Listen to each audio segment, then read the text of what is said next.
então, doutor Augusto. Começando do princípio, uma pessoa que acredita sofrer alguns sintomas de ansiedade, como é que ela sabe, como é que ela percebe que ela está sofrendo de ansiedade e que ela talvez precise de um tratamento?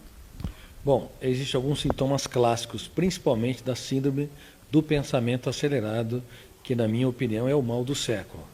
Vamos falar sobre as causas. Número 1, excesso de informações. No passado dobrava-se a cada 2 séculos, hoje elas dobram a cada 1 ano. Uma criança de 7 anos de idade tem mais informações do que o imperador romano tinha no auge de Roma. Excesso de uso de smartphone, de preocupações e de atividades. Agora, quais são os sintomas desses excessos? Uma mente hiperacelerada, pensamento agitado, baixo limiar para a frustração, fadiga ao acordar, dores de cabeça, dores musculares, dificuldade de conviver com pessoas lentas, sono de má qualidade, déficit de concentração e déficit de memória. Pelo menos esses sintomas. Quem tem 2 a 3 sintomas já tem uma síndrome do pensamento acelerado bem exacerbada. Quem tem um sintoma de insônia já é grave. A insônia tem que ser tratada. Se a pessoa não fizer exercícios físicos, ela pode induzir endorfina, que é um calmante natural, e ela pode também induzir a formação de melatonina, que é a molécula que regula o sono. Então, quem pratica exercícios físicos regularmente pode corrigir o seu sono. Mas se não corrigir, é bom procurar um profissional de saúde mental ou um médico. Mas o mais importante é a pessoa perceber que o seu corpo está gritando, suplicando que ela mude o estilo de vida. Porque se ela não mudar o estilo de vida, o que vai ocorrer é que ela pode ser ótima para a sociedade, mas será um carrasco para si mesma. E transtornos mentais, eles sofrem um certo preconceito da sociedade. Pessoas com transtornos mentais, às vezes, são vítimas de preconceito. Como é que a senhora avalia que, principalmente aqui no Brasil, como é que está essa questão e como é que essas pessoas devem agir consigo mesmas? Tem muitas que têm vergonha de falar e acabam tendo vergonha de procurar tratamento por isso. O que a senhora acha? Bom, infelizmente você tem razão. Ainda hoje, quem tem um transtorno psicológico, ele sofre algumas rejeições, preconceitos, e até mesmo a própria pessoa acaba se auto-excluindo. Não deveria ser assim, porque transtornos emocionais só se resolvem quando nós temos coragem de enfrentá-los, diagnosticá-los, mapeá-los. Quem não os mapeia tem grande chance de levar para o seu túmulo o seu conflito. E a grande maioria das pessoas, infelizmente, não desenvolve esse automapeamento ou não procura um profissional adequado para isso. Em segundo lugar, nós temos de entender que não é mais a minoria que tem um transtorno psíquico. É a grande maioria.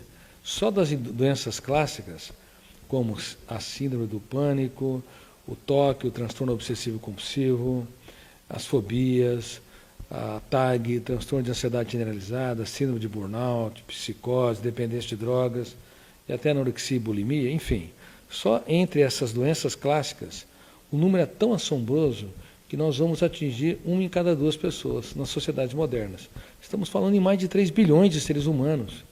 Se nós considerarmos a síndrome do pensamento acelerado, que é uma síndrome que eu tive o privilégio de descobrir, e a infelicidade de saber que grande parte da população mundial é cometida por ela, ou seja, aquelas pessoas que acordam cansadas, fatigadas, sofrem por antecipação e assim por diante, nós vamos atingir 70% a 80% das pessoas.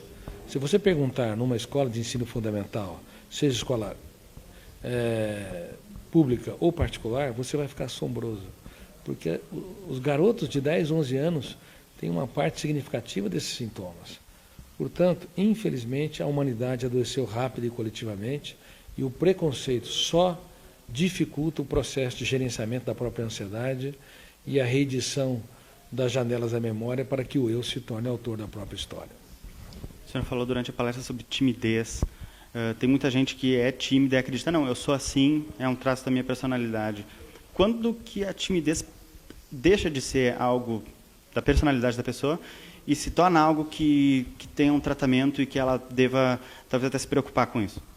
Bom, existem vários tipos e níveis de timidez. Existe uma timidez branda, onde as pessoas ficam inibidas, mas logo elas conseguem desenvolver as suas ideias, trabalhar em equipe.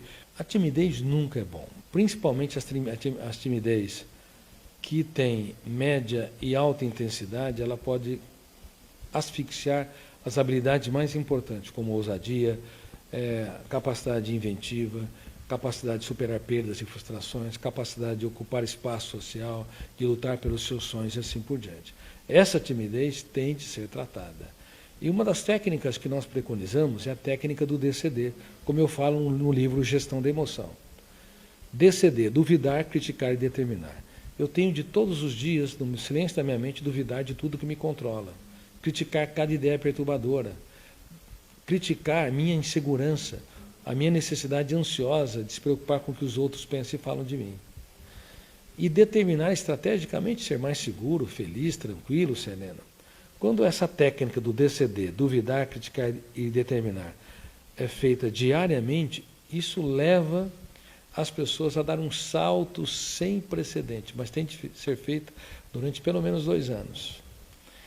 E, ao mesmo tempo, o eu se torna protagonista da sua própria história. Vai ganhando corpo, musculatura, para deixar de ser vítima e se tornar um protagonista do seu próprio script.